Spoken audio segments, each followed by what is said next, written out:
स्वागत है बच्चों आप सभी का आपके अपने most trusted content provider YouTube channel Mahadev tutorial में।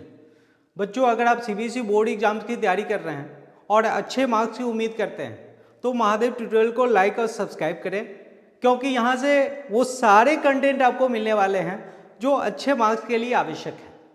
तो बच्चों चलिए आज हम लोग बात करने वाले हैं वर्किंग ऑफ द हार्ट का। वर्किंग ऑफ द हार्ट में सबसे पहले हम लोग बात करेंगे ज्वाइंट डायस्टॉल। बच्चों ज्वाइंट डायस्टॉल जो होता है ये 0.4 सेकेंड का होता है और ज्वाइंट डायस्टॉल के समय हार्ट का चारों चेंबर रिलैक्सेशन पीरियड में होता है। जैसा कि आप यहाँ देख पा रहे हैं, आपको हार्ट का 4 चेंबर दिख रहा है, लेफ्ट एट्रिकल, राइट एट्रिकल, लेफ्ट वेंट्रिकल और राइट वेंट्रिकल। ज्वाइंट डायस्टॉल के समय ये चारों चेंबर रिलैक्सेशन पीरियड में होता है और इस समय 2 इवेंट्स होता है। ब्लड के पूरे बॉडी का डीऑक्सीजनेटेड ब्लड वेना कावा के थ्रू पहुंचता है राइट एट्रिकल में। ठीक उसी समय लंग्स से ऑक्सीजनेटेड ब्लड पल्मोनरी वेन के द्वारा पहुंचता है लेफ्ट एट्रिकल में। तो बच्चों ज्वाइंट डायस्टॉल के समय 2 इवेंट्स हम लोगों को देखने को मिला। एक तो पहली बात, हार्ट का चारों चेंबर रिलैक्सेशन पीरियड में होगा और इसमें 2 इवेंट होगा। इंटायर बॉडी से डीऑक्सीजनेटेड ब्लड रीच करता है राइट एट्रिकल में और लंग्स से ऑक्सीजनेटेड ब्लड रीच करता है लेफ्ट एट्रिकल में। अब इसके बाद 0.4 सेकेंड का जो दौर है ज्वाइंट डायस्टॉल का ये खत्म हो जाता है। फिर स्टार्ट होता है एडिकुलर सिस्टोल जो 0.1 सेकेंड का होता है। एडिकुलर सिस्टोल में बच्चों दोनों एट्रिकल्स, लेफ्ट और राइट एट्रिकल्स दोनों एक साथ कॉन्ट्रैक्ट करता है, जिसको कहते हैं एडिकुलर सिस्टोल 0.1 सेकेंड का। एडिकुलर सिस्टोल के समय राइट एट्रिकल से ब्लड मूव करेगा राइट वेंट्रिकल में और लेफ्ट एट्रिकल से ब्लड मूव करेगा लेफ्ट वेंट्रिकल में। अब ज्वाइंट यहाँ पे एडिकुलर सिस्टोल खत्म हो जाता है 0.1 सेकेंड के बाद। इसके बाद स्टार्ट होता है बच्चों, इसके बाद नेक्स्ट स्टार्ट होगा वेंट्रिकुलर सिस्टोल। जो वेंट्रिकुलर सिस्टोल है ये 0.3 सेकेंड का होता है। वेंट्रिकुलर सिस्टोल में क्या होगा, अभी तक आपने समझा राइट एट्रिकल से राइट वेंट्रिकल में ब्लड आ चुका है, लेफ्ट एट्रिकल से लेफ्ट वेंट्रिकल में ब्लड आ चुका है। अब नेक्स्ट स्टेप 0.3 सेकेंड के लिए स्टार्ट होने वाला है वेंट्रिकुलर सिस्टोल। जिस समय वेंट्रिकुलर सिस्टोल होगा मतलब वेंट्रिकल्स कॉन्ट्रैक्ट करेगा, हार्ट का लोअर पार्ट वेंट्रिकल्स कॉन्ट्रैक्ट करेगा। कॉन्ट्रैक्ट करने के समय ये राइट वेंट्रिकल से ब्लड को सेंड कर दिया जाता है पल्मोनरी आर्टरी में। चूंकि ये डीऑक्सीजनेटेड ब्लड है तो पल्मोनरी आर्टरी के थ्रू ब्लड जाएगा लंग्स में। और लेफ्ट वेंट्रिकल्स में जैसा कि आप जानते हैं लेफ्ट वेंट्रिकल में ऑक्सीजनेटेड ब्लड है, तो ये ऑक्सीजनेटेड ब्लड पंप कर दिया जाता है अयोटा में और ये अयोटा ब्लड को लेकर के बॉडी के डिफरेंट पार्ट्स में मूव करता है। अब 0.3 सेकेंड का दौर खत्म हो गया, वेंट्रिकुलर सिस्टोल खत्म हो गया। इसके बाद फिर से स्टार्ट होगा बच्चों ज्वाइंट डायस्टॉल, यानी कि चारों चैम्बर रिलैक्सेशन पीरियड में जाएगा। इस तरह से हम लोग देख सकते हैं 0.8 सेकेंड में टोटल हार्ट साइकिल समाप्त हो जाता है। हार्ट साइकिल करने का मतलब क्या, 0.4 सेकेंड का ज्वाइंट डायस्टॉल, 0.1 सेकेंड का एडिकुलर सिस्टोल और 0.3 सेकेंड का वेंट्रिकुलर सिस्टोल। ये 0.8 सेकेंड में पूरा हार्ट साइकिल खत्म हो जाता है। ठीक है, चलिए नेक्स्ट बात करते हैं बच्चों हम लोग डबल सर्कुलेशन। डबल सर्कुलेशन का मतलब है हार्ट के अंदर 2 साइकिल कंप्लीट होता है। एक है पल्मोनरी सर्कुलेशन और दूसरा है सिस्टेमिक सर्कुलेशन। अगर मैं पल्मोनरी सर्कुलेशन की बात करूं बच्चों तो यहाँ पे आप देख पा रहे हैं राइट वेंट्रिकल्स के अंदर होता है डीऑक्सीजनेटेड ब्लड। राइट वेंट्रिकल से ब्लड को पंप कर दिया जाता है पल्मोनरी आर्टरी में और पल्मोनरी आर्टरी डीऑक्सीजनेटेड ब्लड को लेकर पहुंचता है लंग्स में ताकि उसका ऑक्सीजनेशन करवाया जा सके। ऑक्सीजनेशन के बाद लंग्स से पल्मोनरी वेन के द्वारा पहुंचता है ब्लड लेफ्ट एट्रिकल में। चूंकि पल्मोनरी वेन, नाम पल्मोनरी वेन हम लोग दे रहे हैं लेकिन ये ऑक्सीजनेटेड ब्लड कैरी करता है, याद रखना है। ठीक वैसे ही जैसे ये पल्मोनरी आर्टरी नाम दे रहे हैं लेकिन ये डीऑक्सीजनेटेड ब्लड कैरी करता है। ये आर्टरी बॉडी में जहाँ भी होगा वो ऑक्सीजनेटेड ब्लड कैरी करेगा, लेकिन एक सिंगल आर्टरी है यहाँ पे, पल्मोनरी आर्टरी, जो डीऑक्सीजनेटेड ब्लड कैरी करता है। और ठीक वैसे ही बॉडी में कहीं भी वेन की बात करेंगे तो वेन डीऑक्सीजनेटेड ब्लड कैरी करेगा, लेकिन यहाँ पे सिंगल पल्मोनरी वेन होता है जो ऑक्सीजनेटेड ब्लड कैरी करता है।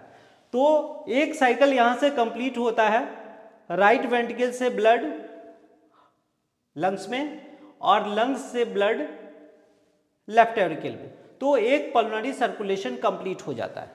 फिर इसके बाद दूसरा साइकिल की बात करें तो सिस्टेमिक सर्कुलेशन। सिस्टेमिक सर्कुलेशन के अंतर्गत इसमें लेफ्ट वेंट्रिकल से ब्लड पंप किया जाता है आयोटा में, चूंकि ये ऑक्सीजनेटेड ब्लड है तो आयोटा से ब्लड ये पूरे बॉडी ऑर्गन्स को मिलता है और बॉडी ऑर्गन से फिर से ब्लड डीऑक्सीजनेटेड ब्लड कलेक्ट होकर वेना कावा बनता है और वेना कावा फिर से पहुंच जाता है राइट वेंट्रिकल में। तो इस तरह से दूसरा साइकिल कंप्लीट हो जाता है। कैसे? तो लेफ्ट वेंट्रिकल से ब्लड बॉडी सिस्टम में और बॉडी सिस्टम बॉडी ऑर्गन से फिर से राइट वेंट्रिकल में। तो इस तरह से दो साइकिल कंप्लीट होता है हम लोगों के बॉडी के अंदर, एक पल्मोनरी सर्कुलेशन और दूसरा सिस्टेमिक सर्कुलेशन। बच्चों यहाँ से मोस्ट इंपॉर्टेंट क्वेश्चन एक राइज होता है, तो ये दोनों ये अलग अलग सर्कुलेशन का अलग अलग डबल साइकिल कंप्लीट होने का क्या बेनिफिट है? तो डबल साइकिल कंप्लीट होने से बेनिफिट ये है, जो जिस किसी ऑर्गेनिज्म के बॉडी के अंदर large amount of energy need होता है, उस एनर्जी नीड को फुलफिल किया जाता है और बॉडी टेम्परेचर को कांस्टेंट रखने में ये मदद करता है। ठीक है, तो याद रखना है, कभी भी आपसे अगर क्वेश्चन पूछा जाता है why there is need of double circulation, तो डबल सर्कुलेशन बॉडी के कांस्टेंट टेम्परेचर मेंटेन करने में मदद करता है और बॉडी के हाई डिमांड ऑफ एनर्जी को फुलफिल करता है। ये दो इंपॉर्टेंट बेनिफिट है जिसके कारण डबल सर्कुलेशन आवश्यक है। बच्चों नेक्स्ट बात करें हम लोग heart in amphibians and reptiles. Amphibians और रेप्टाइल्स का जो हार्ट होता है बच्चों, ये 3 चैम्बर्ड होता है। जैसा कि आप यहाँ देख पा रहे हैं, हार्ट का डायग्राम आपको दिख रहा है, एम्फीबियन का है, ये 3 चैम्बर्ड है। ये आपको राइट वेंट्रिकल दिखा, लेफ्ट वेंट्रिकल दिखा, राइट वेंट्रिकल दिखा, लेफ्ट वेंट्रिकल दिखा, और जो दोनों का वेंट्रिकल है एक ही है। इस तरह से 3 चैम्बर्ड मिलता है, राइट वेंट्रिकल, लेफ्ट वेंट्रिकल और एक ही वेंट्रिकल मिलता है, तो 3 चैम्बर्ड है। और इसका कंसिक्वेंसेज ये है, जो ऑक्सीजनेटेड ब्लड और डीऑक्सीजनेटेड ब्लड दोनों मिक्स हो जाता है। मिक्स होने के कारण ऑर्गेनिज्म का एफिशिएंसी कम हो जाता है। कई बार यहाँ से क्वेश्चन आता है, मैमल्स में 4 चैम्बर्ड हार्ट क्यों है, 3 चैम्बर्ड क्यों नहीं था? तो मैमल्स के बॉडी के एफिशिएंसी को बढ़ाने के लिए एक सेपरेशन डेवलप किया गया ताकि ऑक्सीजनेटेड और डीऑक्सीजनेटेड ब्लड दोनों एक दूसरे से मिक्स ना हो और बॉडी के एफिशिएंसी को बढ़ाया जाए। तो बॉडी एफिशिएंसी को बढ़ाने के लिए 4 चैम्बर्ड हार्ट का फॉर्मेशन किया गया है नेचर के द्वारा मैमल्स में। तो यहाँ पे 3 चैम्बर्ड होने के कारण इसके ऑक्सीजनेटेड और डीऑक्सीजनेटेड ब्लड आपस में मिक्स हो जाता है, जिसके कारण ऑर्गेनिज्म का एफिशिएंसी थोड़ा सा घट जाता है। नेक्स्ट बात करें बच्चों, जो रेप्टाइल और एम्फीबियन है, ये कोल्ड ब्लडेड होता है। कोल्ड ब्लडेड कहने का मतलब है इसका बॉडी टेम्परेचर इन्वायरमेंट के टेम्परेचर के अकॉर्डिंग चेंज होता रहता है।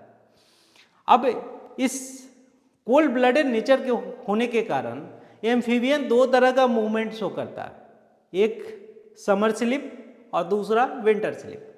बच्चों समर स्लिप में गर्मी के कारण जो एक रेस्टिंग फेज होता है एम्फीबियंस का, उसे एस्टिवेशन कहते हैं, समर स्लिप कहते हैं। और विंटर में ज़्यादा ठंड पड़ने के कारण एक रेस्टिंग फेज आता है जिसको कहते हैं हम लोग हाइबरनेशन। तो 2 तरह का स्लिप मूवमेंट है फ्रॉग में या एम्फीबियन में, आप कह लें, एक एस्टिवेशन जिसको समर स्लिप कहते हैं और दूसरा हाइबरनेशन जिसको हम लोग विंटर स्लिप कहते हैं। एक हो गया बच्चों ये, एक हो गया हाइबरनेशन, हाइबरनेशन जिसको कहा जाता है विंटर स्लिप, और दूसरा है एस्टिवेशन, एस्टिवेशन इसको कहते हैं समर स्लिप। तो 2 तरह का मूवमेंट हम लोगों को रेस्टिंग मूवमेंट देखने को मिलता है, सिर्फ इसलिए ताकि बॉडी टेम्परेचर को मेंटेन किया जा सके। ठीक है, नेक्स्ट बात करें बच्चों अगर फिश में, तो फिश का जो हार्ट है ये 2 चैम्बर्ड होता है और 2 चैम्बर्ड होने के कारण इसको वेनस हार्ट कहते हैं। अब डायग्राम में आप देख पा रहे हैं बच्चों, ये छोटा सा जो स्ट्रक्चर दिख रहा है आपको, ये है हार्ट फिश का, और हार्ट से ब्लड को पंप कर दिया जाता है। ये ब्लड पहुंचता है गिल्स के अंदर और गिल्स के अंदर वाटर के थ्रू गैसेस एक्सचेंज होता है और यहाँ से फिर कैपिलरीज के द्वारा ब्लड फिश के पूरे बॉडी को मिल पाता है। ठीक है, फिर से ब्लड पूरे बॉडी से कलेक्ट होकर के आता है डीऑक्सीजनेटेड ब्लड और यहाँ से फिर से ब्लड को पंप कर दिया जाता है। तो इस तरह से आप देखेंगे इसका डिटेल हार्ट का स्ट्रक्चर आप देखें तो बच्चों ये जो एंड हो गया ये वेन हो गया, जो ब्लड डीऑक्सीजनेटेड ब्लड यहाँ पे आता है इसको ऑर्किल कहते हैं, ये ऑर्किल कहलाता है। तो वेन से ब्लड आएगा ऑर्किल में और ऑर्किल से ब्लड आएगा इस वेंट्रिकल में, इसको कहते हैं वेंट्रिकल, वेंट्रिकल, और वेंट्रिकल से ब्लड को पंप कर दिया जाएगा तो इसको कहते हैं आर्टरी, आर्टरी। तो वेन से डीऑक्सीजनेटेड ब्लड आया कहाँ, ऑर्किल में, ऑर्किल से ब्लड आया वेंट्रिकल में और वेंट्रिकल से पंप कर दिया गया इसको और ये चला गया कहाँ, आर्टरी में। आर्टरी से ब्लड कहाँ जाएगा, गिल्स में, गिल्स में जहाँ पे ऑक्सीजनेशन होगा। तो यहाँ पे आप देख पा रहे हैं हार्ट का बस एक ही काम है ब्लड को पंप कर देना। हार्ट के अंदर ऑक्सीजनेशन का से कोई प्रोसेस नहीं होता है, ऑक्सीजनेशन इसमें कहाँ होता है तो गिल्स में होता है। ठीक है, तो ये फिश का आप हार्ट का स्ट्रक्चर आप देख पा रहे हैं। चलिए नेक्स्ट बात करें बच्चों हम लोग heart beat and cardiac cycle. Heart beat का मतलब होता है बच्चों 1 डायस्टॉल फॉलोड बाय 1 सिस्टॉल, या आप कह लें 1 systole followed by a complete diastole. एक सिस्टॉल और एक डायस्टॉल दोनों को मिला करके एक साथ हम लोग हार्ट बीट कहते हैं। जैसा कि हम लोग देखे हैं बच्चों हार्ट साइकिल पहले भी डिस्कस किए हैं, हार्ट साइकिल कितने टाइम का होता है 0.8 सेकेंड में होता है। 0.8 सेकेंड में एक हार्ट साइकिल कंप्लीट हो जाता है। ठीक है, जिसमें हम लोगों को 2 इवेंट देखने को मिलता है, एक कंप्लीट सिस्टॉल और दूसरा एक कंप्लीट डायस्टॉल। तो कंप्लीट सिस्टॉल और कंप्लीट डायस्टॉल को एक साथ हम लोग कहते हैं हार्ट बीट। अगर आपसे पूछा जाए हार्ट बीट क्या है, what is the heart beat, तो आप कह सकते हैं 1 systole followed by 1 diastole is known as heart beat. बच्चों जिस समय हार्ट बीट होता है इस समय 2 तरह का साउंड सुनने को मिलता है मुझे हार्ट के द्वारा। आप देखेंगे जिस समय राइट वेंट्रिकल से ब्लड राइट वेंट्रिकल में आता है उसी समय लेफ्ट वेंट्रिकल से ब्लड लेफ्ट वेंट्रिकल में आता है। तो लेफ्ट वेंट्रिकल से लेफ्ट वेंट्रिकल में बाइकस्पिड वाल्व के द्वारा आएगा और राइट वेंट्रिकल से राइट वेंट्रिकल में ट्राइकस्पिड वाल्व के द्वारा आएगा, जिसको एट्रियोवेंट्रिकुलर वाल्व भी कहते हैं। जैसे ही ब्लड वेंट्रिकल से वेंट्रिकल में आ गया उस समय वेंट्रिकल्स कॉन्ट्रैक्ट होता है। जब वेंट्रिकल जैसे ही कॉन्ट्रैक्ट होता है ठीक उसी समय ये बाइकस्पिड वाल्व और ट्राइकस्पिड वाल्व दोनों बंद हो जाता है। तो क्लोजर ऑफ बाइकस्पिड वाल्व और ट्राइकस्पिड वाल्व के कारण एक साउंड जनरेट होता है जिसको कहते हैं लब। तो बच्चों याद रखना है हार्ट का फर्स्ट साउंड लब होता है और ये किसके कारण डेवलप होता है, due to the closure of atrioventricular valve, जो 2 तरीके के हैं, मिट्रल वाल्व और bicuspid valve and tricuspid valve. बच्चों जो लेफ्ट साइड में होता है इसको बाइकस्पिड वाल्व कहते हैं या मिट्रल वाल्व भी कहते हैं और जो राइट साइड में है इसको ट्राइकस्पिड वाल्व कहते हैं। तो इस दोनों वाल्व के क्लोजर के कारण एक साउंड जनरेट होता है जिसको कहते हैं लब। अब दूसरा साउंड जनरेट कहाँ होता है, जैसे ही वेंट्रिकुलर कंट्रैक्शन समाप्त होता है तो वेंट्रिकल्स रिलैक्स होता है। जिस समय रिलैक्स होता है उस समय ये पल्मोनरी आर्टरी से ब्लड पीछे लौटना चाहता है और अयोर्टा से भी ब्लड पीछे लौटना चाहता है। तो दोनों के गेट पे होता है सेमिल्यूनर वाल्व। जिस समय वेंट्रिकल रिलैक्स होना चाहता है ठीक उसी समय क्लोज हो जाता है ये semilunar valve just to prevent the back flow of blood. तो क्लोजर ऑफ सेमिल्यूनर वाल्व के कारण जो साउंड जनरेट होता है उसे कहते हैं डब। तो बच्चों 2 तरह का साउंड हार्ट में जनरेट होता है, एक लब और दूसरा डब। लब प्रोड्यूस होता है due to the closure of atrioventricular valve, या तो मिट्रल वाल्व या ट्राइकस्पिड वाल्व, और दूसरा साउंड जनरेट होता है dub, that is due to the closure of semilunar valve. Correct. Next बात करें बच्चों हम लोग कार्डियक साइकिल। कार्डियक साइकिल क्या होता है? The sequence of atrial and ventricular events occurring during one heart beat.